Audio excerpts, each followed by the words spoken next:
I know that you're a meditator. I know you're a runner. And so I believe in mind, soul, body connection. You've been feeding that for the 9 decades, basically. Tell us a little bit about that. I run on 8 cylinders, maybe 12. Again, no red lights. It really does describe a lot of how my life was lived. And I live like a person who sincerely believes I'm going to live to 114. That has a lot to do. My psyche is such that I feel somewhat invincible. I'm going to get there somehow or other. If I don't get there, you can come to my funeral and laugh if you're still alive. I say to myself, I think I'm a freak. I look around the room. Everybody comes in on a walker or a cane. Every one of them is wearing a hearing aid. I think whatever I've done, it's kept me in pretty good shape at this stage. So joining us now on Open Book is the legend himself, Mr. Allan Patrickov. He's a venture capitalist. He's actually a venture capital pioneer. He's a veteran investor, but he wrote a phenomenal book, which I actually give out to people, Allan. I can't tell you the number of books I have purchased for high school graduates, college graduates, business school graduates, etc. No Red Lights is the title of the book. Reflections on Life, 50 Years in Venture Capital, and Never Driving Alone. It's an awesome title, by the way. So I want to start with the title, if you don't mind. Okay, it's very clever. Why'd you come up with that title, sir? Anthony, it really is pretty obvious when you think about it, the literal meaning of what no red lights are. First of all, you don't want to walk down a major thoroughfare with me with streets in between because you might get killed. So literally, I don't really pay much attention to red lights. But on a figurative sense, I have lived my life with only the word yes and doing everything in real time and being open to any and all opportunities. And that includes not just things that are brought to you to ask you if you'd like to be part of something, but also things you reach out for and grab because you think they're interesting. And I felt when I sat down to write this book, which I did on a yellow lined paper, you'll forgive me, in my own handwriting, I wrote 80,000 words just from almost stream of consciousness. I was thinking about all the young people who've worked for me over the years, like people today working with me in my current projects, who all they do is keep their nose to the grindstone, do their spreadsheets till all hours of the night and weekends, lawyers who do briefs, architects who just sit there at the desk doing drawings, and really, I don't want to say smell the flowers, but really take advantage, as I have, of politics, of international development, of classic car collecting, of running, as you know. I'm sure you want to get into it. I ran the marathon. I was the oldest person that finished the marathon last year at age 88.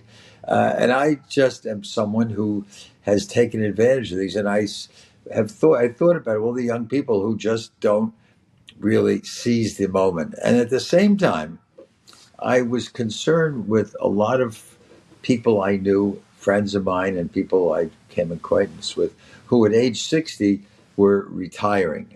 And by the way, a lot of firms have forced retirement rules, and they were, it's being 60 at the prime of their life when they had so much knowledge and energy and had such a long life ahead of them, to being forced to go out and retire. I don't know what the word means, but I felt that what I did in starting my second firm at age 72, and as you know, my most recent firm, Primetime Partners, I started 3 years ago at age 85.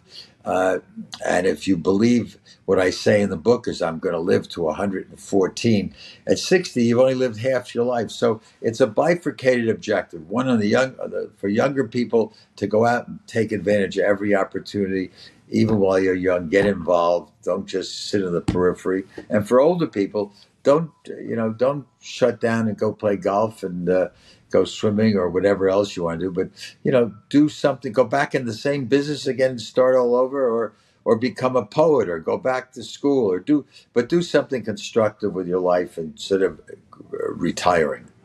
Long answer to your short No, I question. mean that. Listen, I mean this is the reason why you are a role model to me and so many people that are in our industry. I met you 26 years ago. I was an impressionable 33-year-old, and I found your business career at that time incredibly fascinating. And just think about what you've done over the last 26 years. You went to Burning Man at age 87. You ran the New York Marathon. I think. Well, how old were you, Allan? 88 when 80, you ran. When 88. you 88 when you ran the New York Marathon. And in so many ways, you're my role model. Let's go back for a second. You formed your first venture in firm in 1970, and then you formed your second venture firm in 2006. You were 72 at the time, right? And so, let's go back for a second. Um, what were you thinking about in 1970?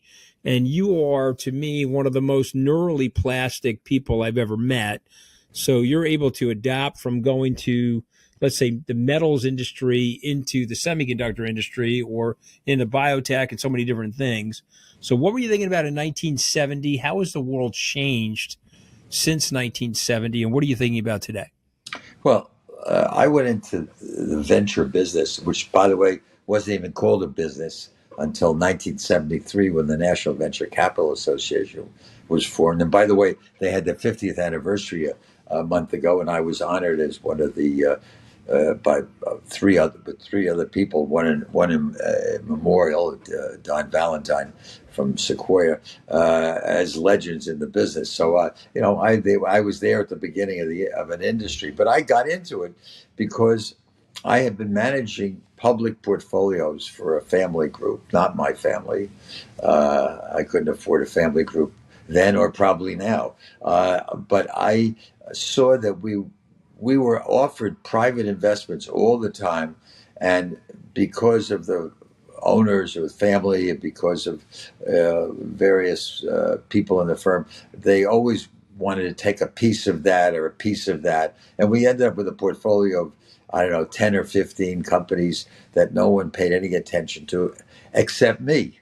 I got intrigued with all these private investments, and it was during that time in the late 60s that I financed New York Magazine and became chairman of the board of the company. I started Lind Broadcasting, which was the television and radio business, and a company called Datascope in the medical electronics business.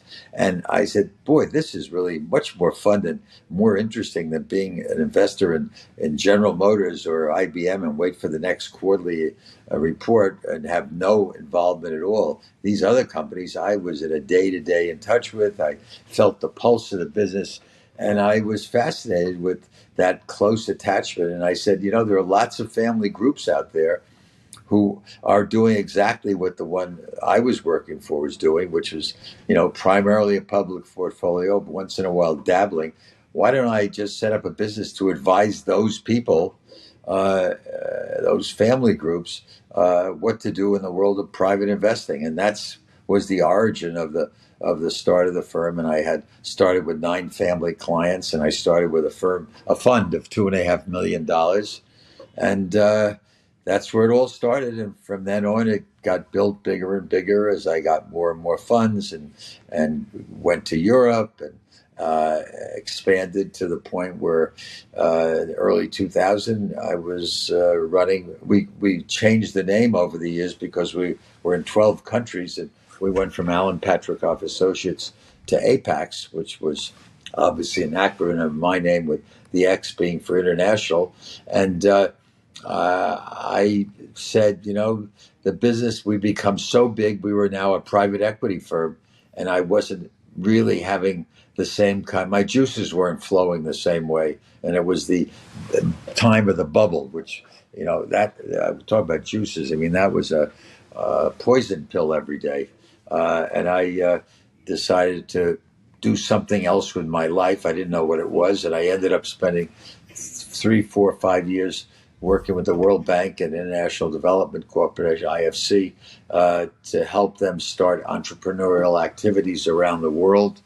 Got involved as an advisor to the president of Nigeria. And I had a great other period of my life. And then in 2006, I decided, venture looks more attractive again. And now I'm going to take all the things I learned in my first phase of my life and, start a new firm, Venture Graycroft, with different ideas behind it, different orientation, and an intention to stay a venture firm. So that's part of your answer. The other part is that when we started in 1970, I love that word, neuroplasticity. I would say eclectic. I would say diversified. I would say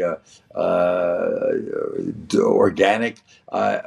In 1970, this wasn't the same. I mean, we deals didn't call up every day and say, I need money. I mean, you had to go out and find opportunities to invest in. I mean, at Primetime Partners, we've been in business 3 years. We've now logged in over 1,300 deals. I would say after 3 years at Allan Patrickov Associates in 1970, we may have logged in 30 or 40 deals. It was a really sparse area. So that's why you were referring to the fact that my first investment was in the secondary lead smelting business. The second was in semiconductors. The third was in animal feed supplements. I think the fourth was a precursor of the internet. But I mean, it was a very diversified portfolio. You couldn't be technology oriented and be in New York. The guys in Silicon Valley who were spin-offs of Fairchild Semiconductor, had the luxury of being in the heart of technology at that time.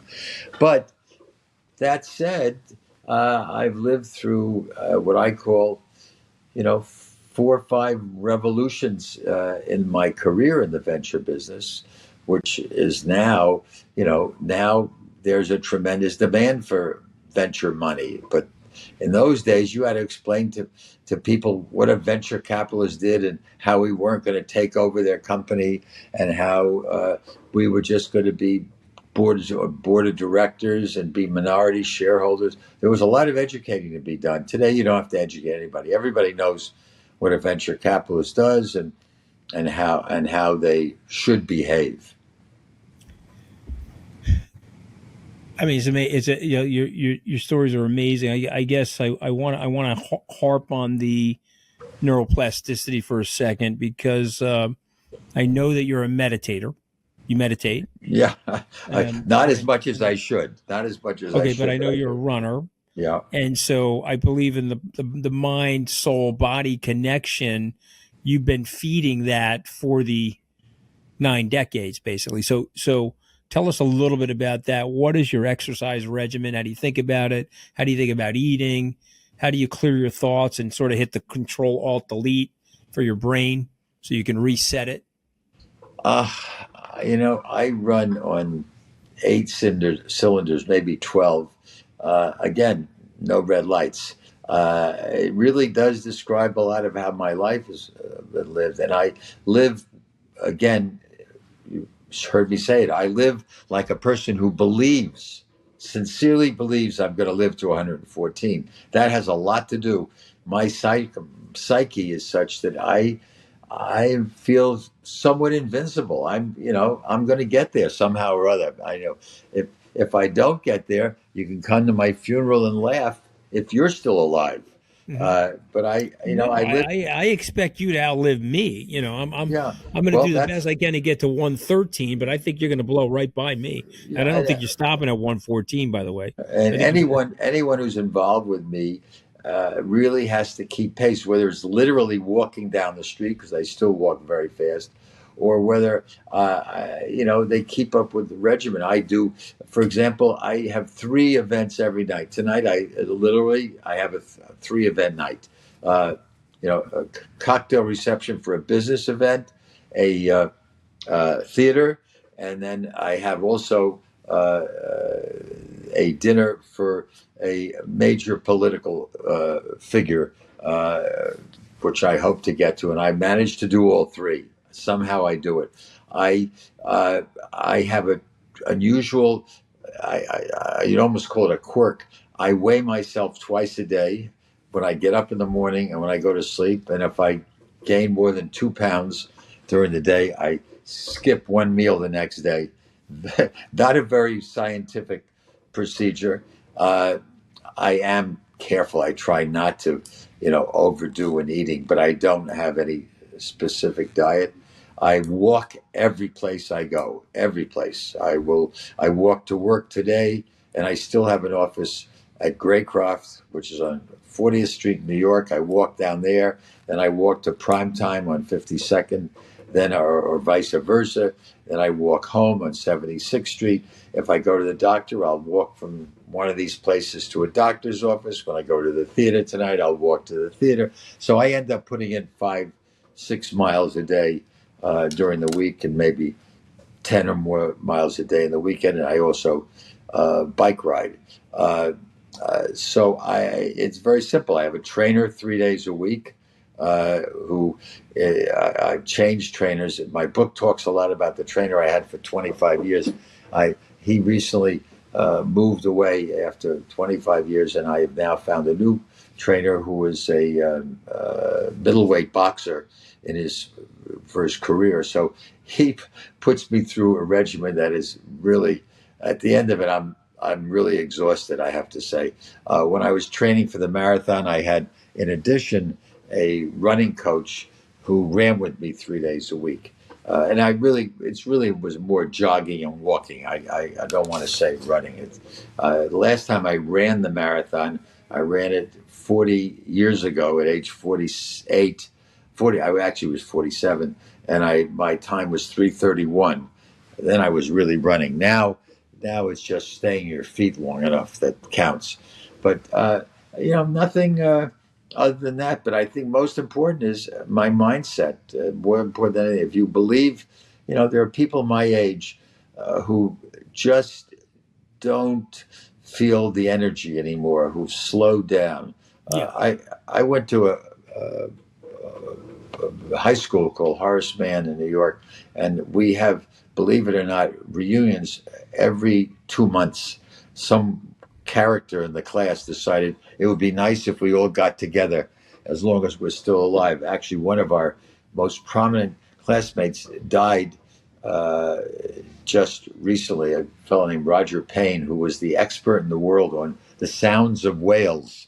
Amazing obit too in the Times. But we get together, and there are still 12 or 15 who come. And the reason I tell you this is they run the lunch near my office because I'm the only one who works. Everybody comes in on a walker or a cane. Every one of them is wearing a hearing aid. So I look around the room and I say to myself, I think I'm a freak. I mean, I have no hearing aid and I have no support structure, and I still work every day. But, I think whatever I've done, it's kept me in pretty good shape at this stage. So you got 60-year-old entrepreneurs. You got those that are 30. The mindset, as you said, people, they hear a number and then they start thinking like the number.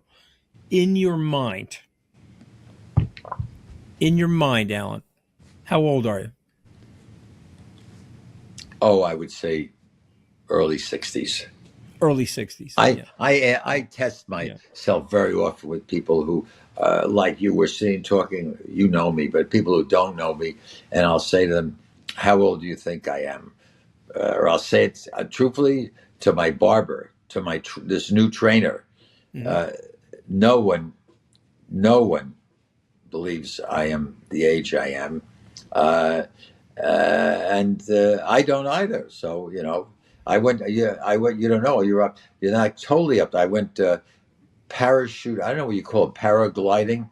I didn't jump off a mountain, but I went with these things where you get in a contraption and a boat pulls you up in the air. I did that over Christmas, which shocked everybody I was with. But I try things. I have a positive attitude. I can't stand people who say I'll get to it next week. I just do it in real time, and I think that's part of it. Okay, so a couple of tough things are going on, but you're no stranger to tough things and cycles. You've got the Silicon Valley Bank failure, Signature Bank, First Republic got sold to J.P. Morgan. Um, where do you think we are in terms of the investment cycle? And what would you say to people based on your life experience about where we are right now? Well, first let me say one thing, Anthony, and I would have hesitated perhaps to say this before the debacle of a month or two ago, but the thesis of venture financing, as practiced by those banks, is really, in my mind, and could cause a lot of controversy by this, but I think it's a flawed concept because it's not lending. It's giving money to companies who could never deserve to have a loan, and betting on the concept that the venture investors will not let that property go and that they will come in a subsequent round and bail out the company. And therefore, I will lend a company with no revenues money on a 4-year term with interest only once they draw it down. And I will make my money. First of all, I would make my money from my interest and I get paid. I'm sorry, interest only during the period. Forgive me, it's a balloon payment and no amortization during the period. And I will make my money from warrants I have plus the interest because I know I'm going to get my loan is good. Uh, the fact is, this is very, very, very marginal and precarious. And I think that that form of financing may go away if new people are coming into the business to take over that. And we will have something else replacing it, which may not be quite as favorable as the kind of financing. Now, what impact that has had? Very, very little on venture financing. The demise of those banks, or the hiccup we went through 2 months ago, it's almost like, what was that about? What Signature Bank? Who are they? I mean, obviously, people went through a very scary weekend, and I did too, as to whether the cash in the bank was going to be secured. But I think it woke up people to understanding what this kind of financing was, and fortunately, all that money was made good, and the Mhm. loans were executed. And people who have, I think they're still getting loans, but I don't know what the terms are. Yeah, I think But I think some of the political rhetoric around it, people don't understand that you can't once you start capital destruction at the banks, the domino effect is too deadly for people. And I think they made the right decisions to backstop these banks. And oh, hopefully they they had no choice. If they hadn't, I'd hate to be here today talking to you if they right. hadn't No, there would have been a made capital people implosion. No, if they hadn't the made whole, people comfortable with their with the yeah, the whole cash they thing's had. based on trust. You and I Yeah, both know that. yeah. But So, I think the in the current environment, I think we are very vulnerable to a lot of exogenous events. What happens in Ukraine, what happens in the election, what happens into your past employer, Mr. Trump, and what implications that have, what we're going to go through during this whole election cycle, and what how people will behave. A lot in Washington, but people acting defensively as to what will take place. And I think we're going for a period of, I think there'll be more, not less, regulations. I know that Republicans would like to see the regulations go away, but I think, I think people like the FDIC, people realize is very important. I think we're going to see crypto regulation.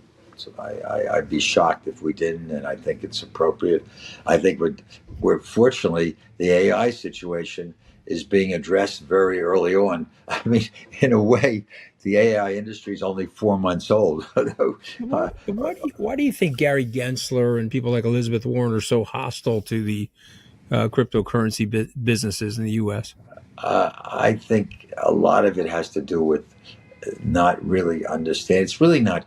I think blockchain is here to stay, and I think that crypto in some form will be around. I think what we've had is too much excess froth and excitement about it, and people speculating, and all the every young person I know has played in cryptocurrencies, and that kind of speculation makes regulators nervous. I mean, it's no different than playing with penny stocks. And I think until I mean, I must say I am intrigued by the fact that during the collapse of Signature and et al. And SVB, Bitcoin went from 26,000 down to 16,000, and it held. And today, the last time I looked, it's around 26,000. Yeah. So I think Mm-hmm. that's a very strong indicator. The fact Mm-hmm. that it's here to stay. Ethereum's here to stay. But I think having some regulations around it will give comfort to in terms of specifically the platforms and the market makers. And As I was saying, also, I think Chat GPT is something that if there are so many people have started companies in the last 120 days, or uh, I don't want to even say this is the first of the year. It's probably since March that we're going to see. We've seen a ton of money come into this area. A lot of people There's going to be a lot of people burned, and there'll be some successes too. But I Mm-hmm. think that the European Union, as you probably know, is ahead of the pack, and they're just like they were with GBTR. They got ahead of the pack in terms of making regulations for general practices of advertising on the internet. The internet was the Wild West, and then it should have had perhaps some regulations around it, like Chat GPT is getting now. And, we would have had answers to Section 230 and things like that early on. But, Mm-hmm. these things taken in that case take longer. I think now we're going to see some constructive rules. I use the word rules rather than even regulations that will give people more comfort about what's happening, and what it's a mysterious world until you really start using it and understanding it. So how about China for a second? I know you're a member of the Council of Foreign Relations. The rise of China has people concerned. The VC situation in China, the U.S. investments there, the manufacturing connection between the United States and China, and of course the looming threat against Taiwan. And obviously, we are manufacturing 90-ish% of our most important semiconductors on the island of Formosa. So, what are your thoughts on the whole Chinese Taiwan U.S. situation? I think that we are inextricably tied to China, whether China likes it or U.S. likes it.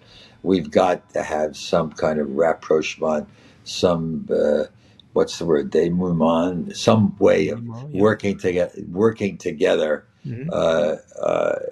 to come up with some peaceful solutions. I can't possibly envision China invading Taiwan after this current situation that took place in Ukraine. There's just too much world, antagonism against any kind of, huge conflagration. So I think we've got to find some way of working. I was encouraged by the fact that the Secretary of State is going over there now and having that visit. And so I think we've got to find some peaceful way of working together. I do think, though, that people should rightly be concerned about their investments, and what regulations could come up in the interim from both sides that would inhibit investing on from one to the other. So it's a good time to be cautious. You think we'll ever get it back? Meaning I'll take you back to one of your personal friends, President Clinton. I would say that was probably the apex in my lifetime. Maybe you feel differently, but certainly in my adult lifetime, I should say, maybe Nixon and Mao in the opening. But I feel like the year 1999 into 2000 and the introduction of the Chinese into the World Trade Organization was sort of the apex of the Chinese U.S. diplomatic relations. You correct me if I'm wrong on that. No, I agree with you. Okay, Yeah. and so do you think we could ever get back there? I think maybe not there. I mean, at that time, you know, the that's 20 years, 20 Yeah, plus years. 20, China was 30. a Yeah. different country then. China is a much stronger force today, economically, militarily, financially, and I think they want to be treated on an equal footing with the U.S. And I think we have to recognize their importance and treat them appropriately. Uh, I think it's a shame that uh, what Michael Froman was working on in the Obama administration of the The Asian, TPP. Yep. TP didn't go through that. And by the way, he's the new president of the Council on Foreign Relations. Uh, the person who was behind that for the Yep. head of U.S. U.S. Yep. Trade Yeah, Representative, Michael's a good guy. I went to law school with Michael, and I think he's a really good guy. Yeah, it's good selection. So I think that that time we had some opportunities to. Uh, I don't think we're going to walk away from that area of the world. I mean, that's clear. So whatever it is, I think we have to all be very cautious about and tread lightly. I don't think this is, something we should do anything precipitous, or hopefully they won't. I think it's very well said. All right, we're at the part of this podcast where I'm going to read out 5 words. Okay, some of them are themes, some of them are just words. I want you to respond to them any way you see fit.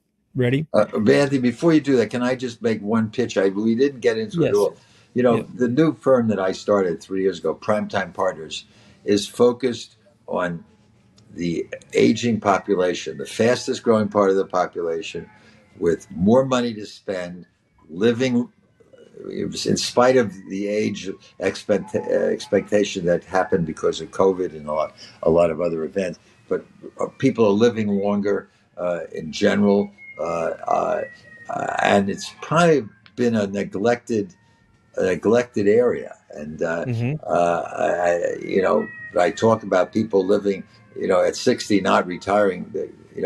They all need something, being sick or not being sick, whether it's caregiving or new entertainment or new travel or new financial services, new everything. So I just want to put a pitch in because it's unfortunately not, it's not a sexy subject. Chat GPT is sexy. Investing or thinking about the needs of the elderly is not sexy. Nevertheless, we're all going to get there. Some longer than others. We're all good. Many people are going to need caregiving, whether they like it or not. So, the more aware, I feel we set out as Primetime to be, in addition to investors in everything related to this area, to be thought leaders in this area. And it needs a lot more attention. So now your 5 words.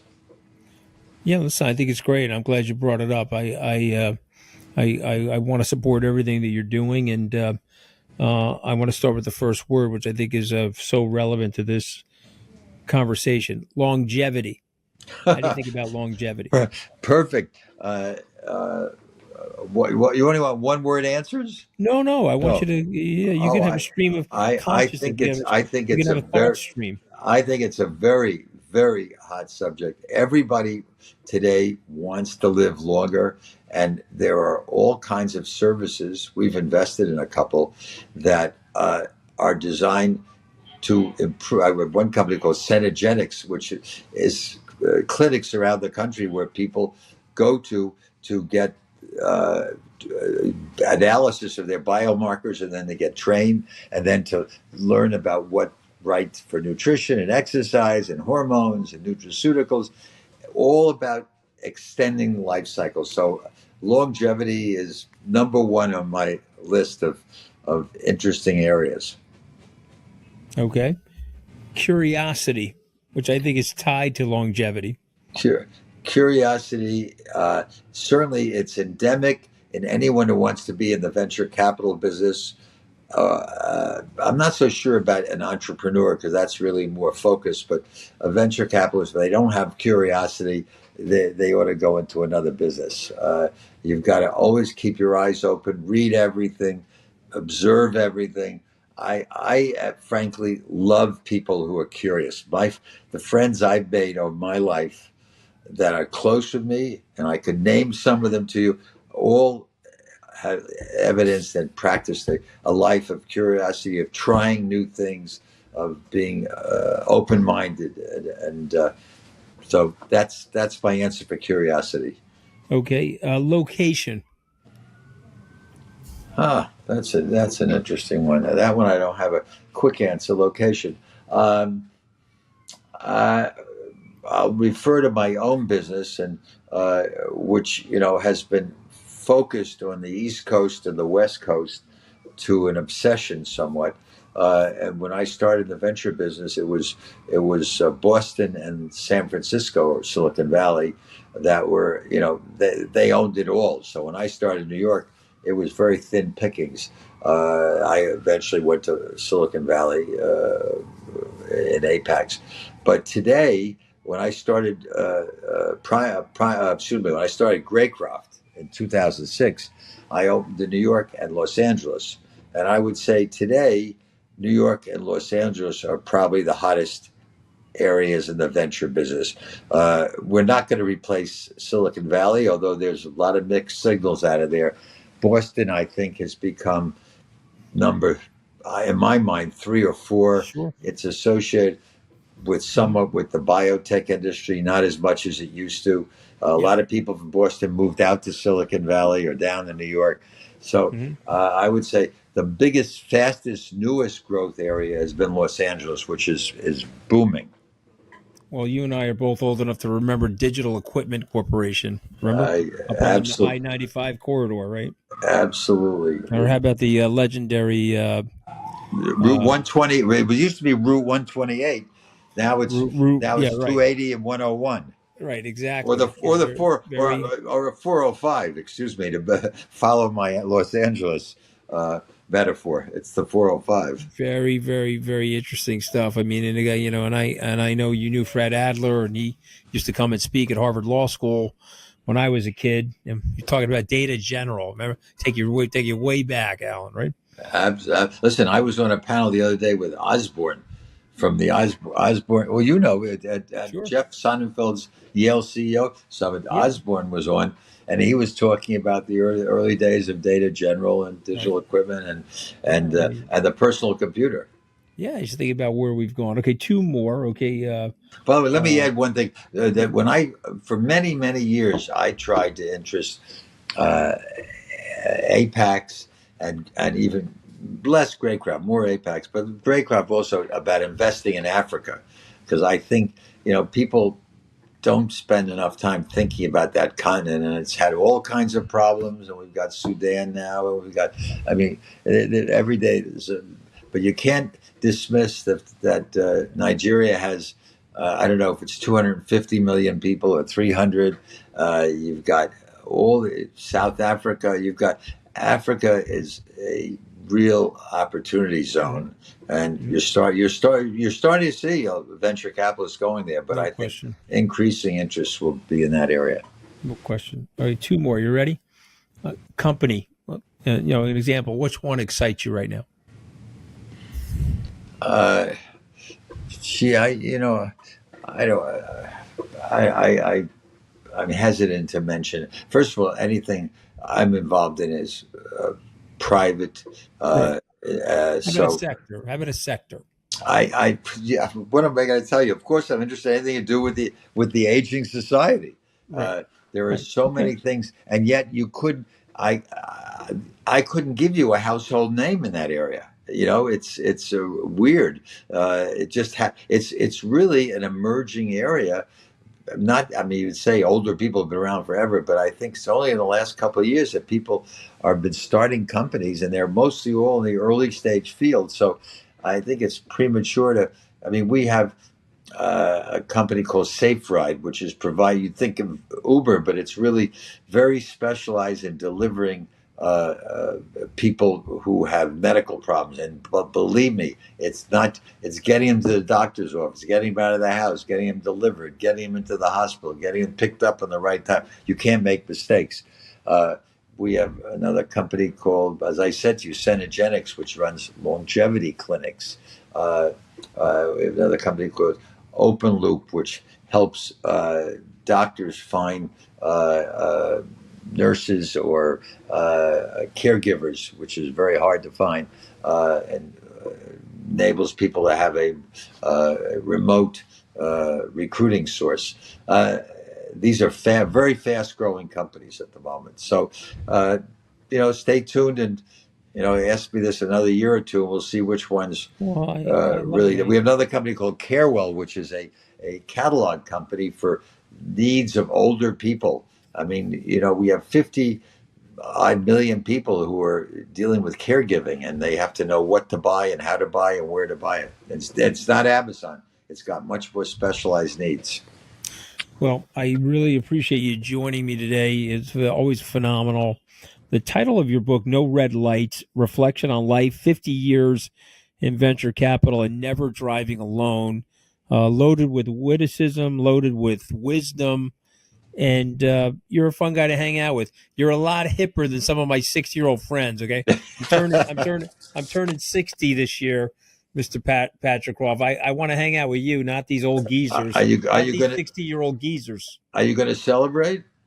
Well, I actually prefer 69. That's my favorite number, so I'm going to wait I'm for the going. 69th birthday. I'm going to Bob De Niro's 80th birthday party next month in August, There you go. and he just had a 3 month old, Yeah, God no, bless him. 3 week old child. Well, he's like you. He's going to live to 114, so that child's going to get to know him very well. Listen, look at all the movies he does. I mean, Yeah. he's in like 4 or 5 movies a year. No, It's he's an amazing. impressive. He's an impressive guy. Yeah. I know Pacino better than De Niro, but I've met him a few times. Very impressive. Well, lots of love to you, and hopefully I'll see you in the Hamptons. Lootable resources, monopolizable weapons, and caged land. When you look at the very first states across the world, they're not united by agriculture. There's 10 places in the world that independently produce agriculture, but only 5 of them actually create states. Wheat you can store for decades. It advertises itself through really high stalks. It's the perfect tax crop. And that's the same for China with rice and essentially every other state across the world that had either corn, rice, wheat, or a similar what I call lootable resource, a resource that is easily seen, stolen, and stored. But that often wasn't enough. To make a Goliath, you also needed to have the weapons to take the resources from people. And if you wanted to take the resources by force, you had to make sure people couldn't escape, what I call caged land. So Mesopotamia means the land between 2 rivers in Greek. In Egypt, you basically buffer between the Red Sea and the Nile. And in general, when people become more dependent upon crops and fields, they have to stay in one place. So that picture of monopolizable weapons, lootable resources, and caged land is essentially one of not glorious civilizations rising up, but instead of organized crime. Welcome to Open Book. I am your host, Anthony Scaramucci. Joining us now is a Cambridge scholar, Luke Kemp, but he's also a best-selling author, and he's written a book called Goliath's Curse: The History and Future of Societal Collapse. Man, Luke Kemp, what a title. But before we get to the book, I want to talk a little bit about you and tell us a little bit about your background. Thanks for having me, Anthony. As you mentioned, I'm originally from Australia, as you can probably tell from the accent, and I was a lecturer in climate change science and policy. In the course of teaching that course, I realized that there were many other global threats that we faced apart from climate change, and we had to address them all. If we decarbonize the economy by 2050, but we had a nuclear war in 2051, we're unfortunately still doomed. And that took me to the University of Cambridge to join the Center for the Study of Existential Risk. And existential risk is essentially anything that could cause either global societal collapse or human extinction. And this book took around about 7 years to write. And it was my attempt to grapple with both what are the root causes with the greatest challenges we face today, and how have societies dealt with and persisted through catastrophes in the past, and what can that tell us about our future? You're doing something here that I love, but I'm also afraid of. So let me tell you what you're doing. Okay. You're saying something which I think categorically is true. And one of the things about human nature is we don't like the truth, Luke. Homer told us that through the rhetorical device of the character Cassandra, right? She was trying to warn people about the destruction of Troy. Aaron Sorkin did that in A Few Good Men. We don't like the truth, right? So one of the things you say in the book is that you don't like the word civilization, and that you see these things more as political hierarchies, and it's a little bit of a punch in the gut. So tell us why you say that. Why do you reject the word civilization, to use your own words, as too flattering? Civilization is too flattering for us slightly more intelligent than the apes. So go ahead, tell me what you mean. Yeah, so one of the things I struggled with in the book is trying to use more precise, accurate definitions. We often forget that history is written by the 1% who wrote the records, and that has some pretty big ramifications for how we think about history. And civilization to me has always been a term of propaganda. When you go to write a book on collapse, you have to ask what's collapsing, and the natural answer here is civilization. Yet when you look at the definitions, they're all pretty bad. They tend to be things like an advanced culture, which doesn't really help much and is pretty biased against indigenous people. Or it's something like a checklist of different factors, things like long distance trade, which technically all hunter gatherers have, or writing, which some of the biggest empires, like the Incan Empire, which stretched all the way from Chile to Ecuador, did not have.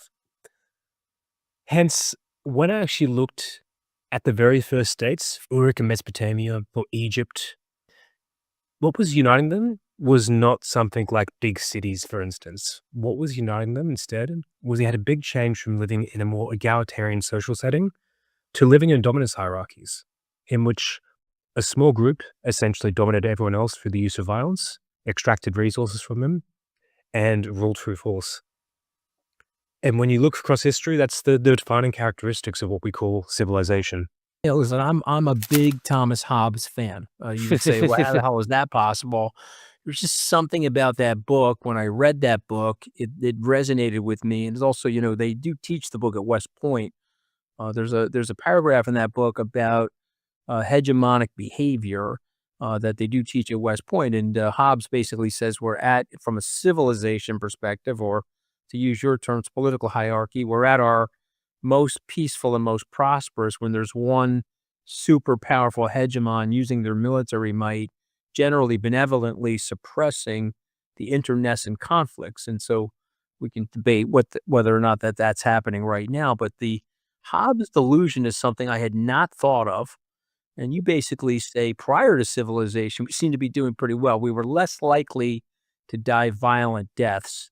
And so this notion that prior to civilization, life was solitary and poor and nasty and brutish and short, not what you think. And I want you to clarify this stuff for us, if you don't mind.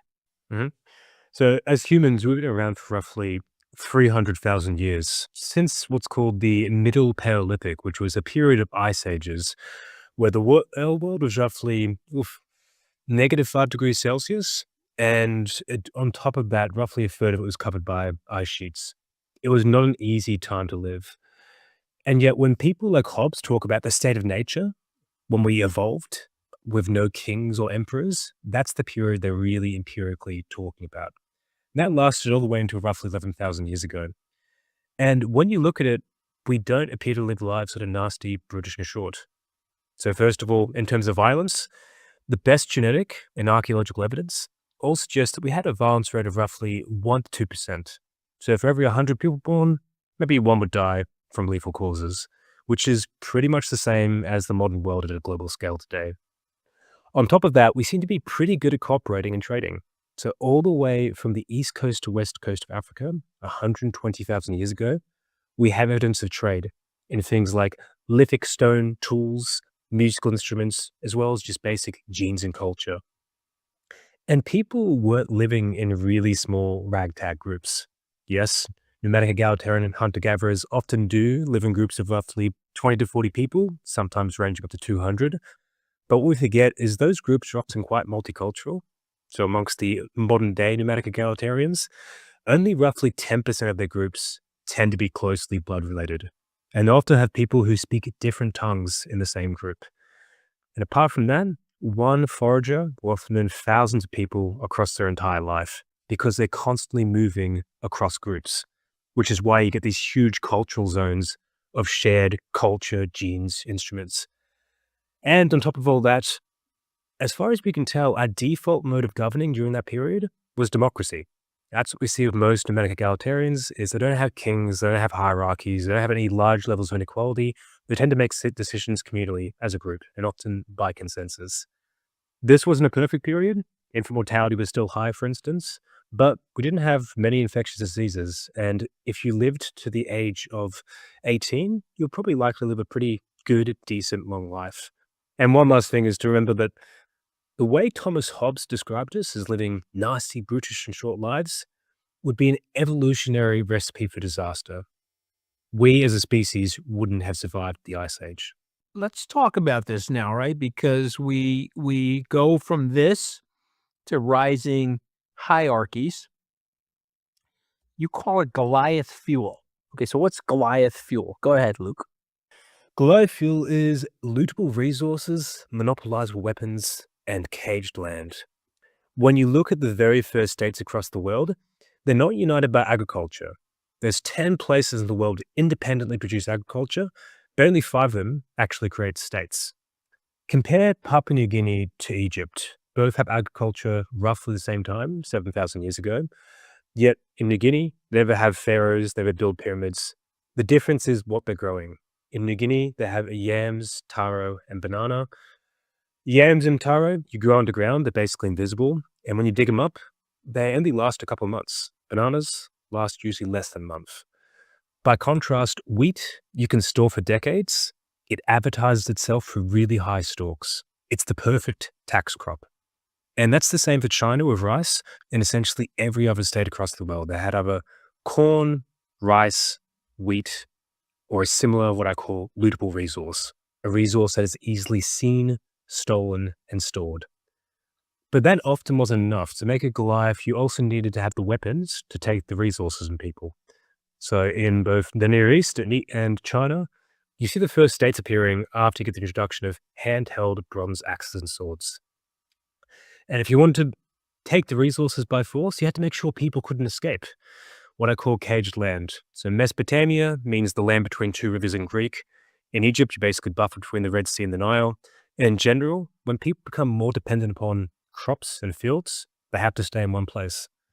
So that picture of Goliath fuel, of monopolizable weapons, lootable resources, and caged land is essentially one of not glorious civilizations rising up, but instead of organized crime, where you have protection rackets arising and then slowly expanding into larger and larger empires. So history is best told as a story of organized crime. It's a Hobbesian though, a little, right? I mean, it's like A little bit. A little bit, right? I mean, but you know, I think Hobbes was wrong about our lives being nasty, brutish, and short. He's wrong about the average individual, but he's right in a weird way that when you look at the rise of states, it ends up being kind of gang warfare. I brought you on for a reason. We are tough on each other. I mean, your book has become a bestseller. Your book, I mean, I think the New York Times compared it and said that it's like Piketty filtered through Mad Max and Fury Road, right? I mean, it's basically you're being named the best book of the year by the Sunday Times, or by Kirkus, I should say, because of the strength of the messaging. There's some good things that have happened in civilization, though, or what I would call civilization. What are the good things? Yeah, there's still a lot of good things that can rise up here. So first of all, you do eventually start to get lower rates of violence. So for instance, when you look at the first states appearing, there's a huge spike of violence. But once the empires are established, they start to quell internal resistance. You do, of course, get really cool new objects, palaces, ziggurats, great monuments. You also do eventually get big advances in science and technology. Now, it's worth noting it's questionable whether you need to have these civilizations or Goliaths to do so. We had big advances in things like sailing, for instance, well before the first states popped up. And we even, for instance, had often cities and farms before you had elites, inequality, and Goliaths. It's worth noting that many of the things we tend to associate with states, say, for instance, settling disputes, providing basic goods and services, providing basic infrastructure, they're things that criminal rackets also often provide to the people they're watching over. So saying that something is an organized crime racket isn't necessarily a bad thing. They often do provide a whole bunch of goods and services. And if you're extracting resources from population, you have an incentive to take care of that population in a basic way. Again, I agree with all of this. You're saying something else in this book, which really resonates with me as an American. You've analyzed over 300 collapses, and you find that the average state lasts about 326 years, and the biggest ones are most fragile at the 155th year, right? And that's interesting because that's roughly the Great Depression for us, right? And that was a fragile period of time, which we had to dig ourselves out of, and obviously led to the Second World War. U.S. is at 250 right now. It is. Should Americans be reading that as an actuarial table? Are we in trouble here in America? I wouldn't read it as an actuarial table. The range here is quite large. It goes all the way from the 14-year reign of the Qin dynasty all the way through to the Byzantine Empire, which lasted over 1,000 years.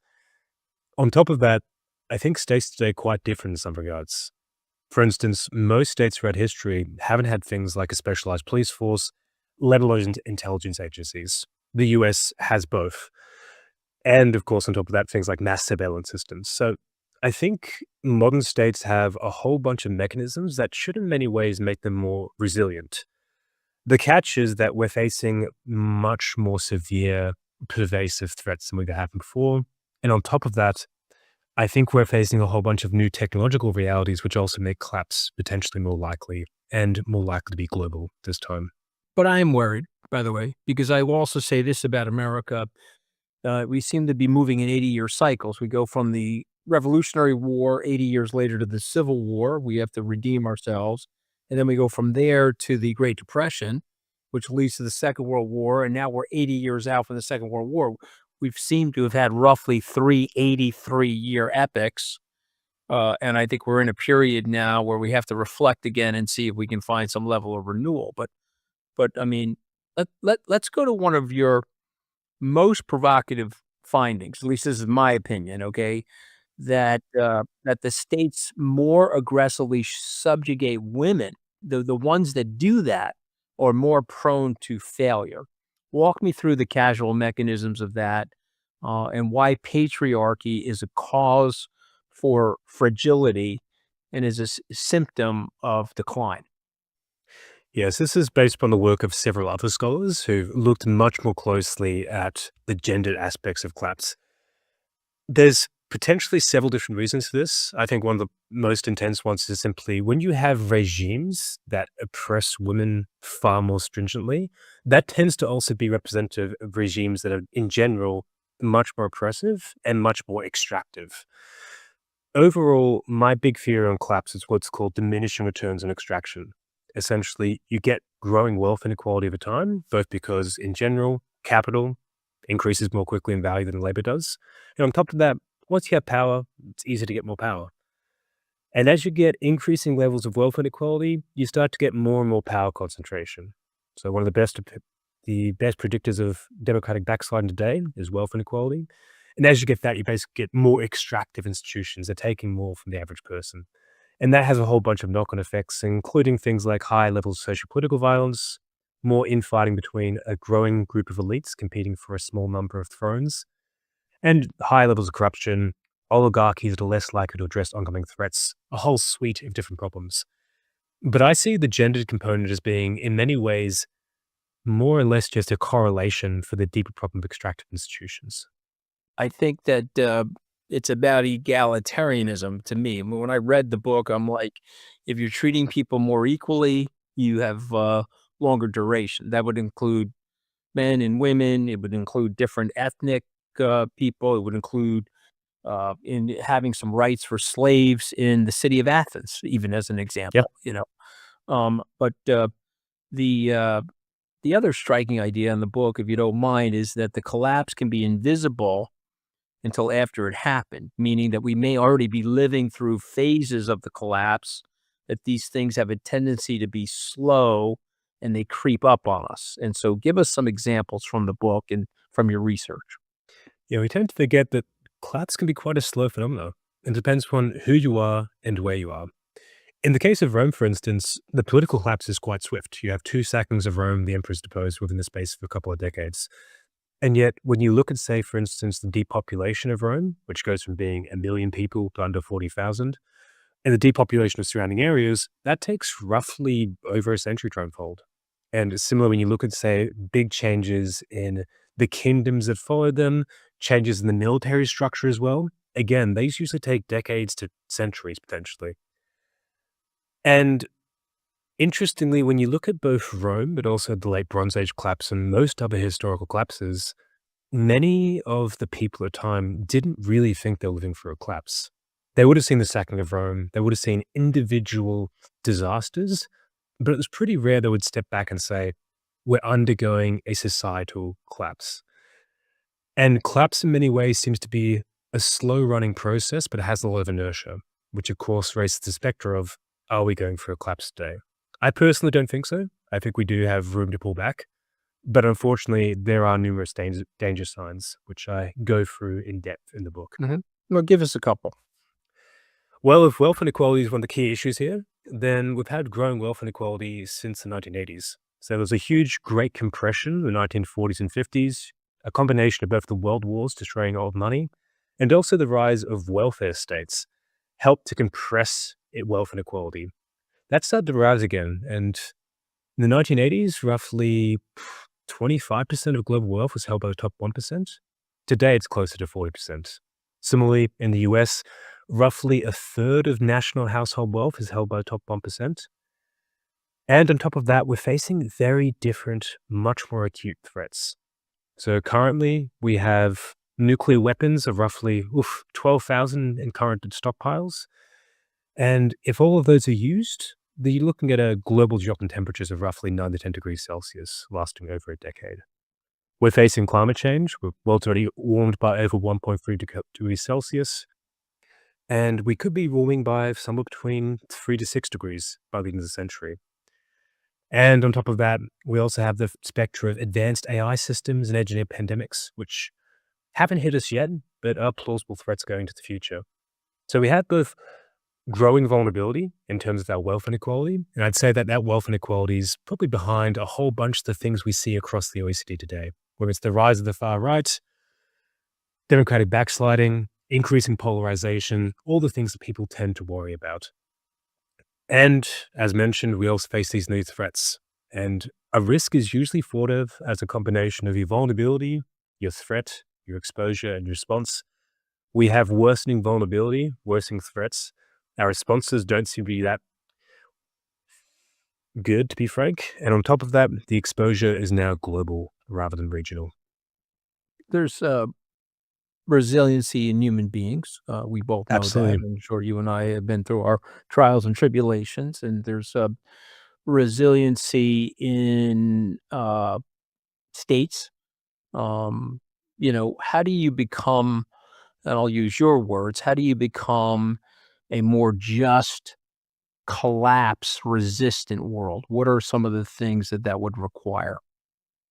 Yeah, so in terms of resiliency, we are certainly resilient. And even after a bomb was dropped on Hiroshima, a nuclear bomb, they still had a bank up and running 2 days later. And of course, individually, as a species, we've gone all the way from Sahara through to the Arctic. So I do think we're incredibly resilient in many ways. And what tends to make us even more resilient seems to be by having more inclusive and democratic institutions. So I looked across an interesting body of literature which tries to survey what societies have undergone different kinds of climate change in the past And how have they fared? Which ones have fallen apart? Which ones seem to have prospered throughout it? And the unequivocal finding, I should say, from across these studies seems to be that more inclusive institutions often make for societies that are better adapting to climate change. And this also coincides with more recent literature on what's called disaster risk management, which basically looks at how people and communities survive during things like earthquakes, tsunamis, terrorist attacks, even bombing campaigns. And again, one of the best predictors there is both a combination of state capacity, but also democracy. And this makes a lot of sense. When the state falls apart and you can't rely upon power structures, you tend to rely more upon the communities around you. And if you're already a bit more embedded into them, you have close social connections, things which are often built by having more democracy, you're more likely to survive through something. On top of that, democracies tend to mean that elites are more responsive to oncoming crises and more responsive to the needs of people during a crisis as well.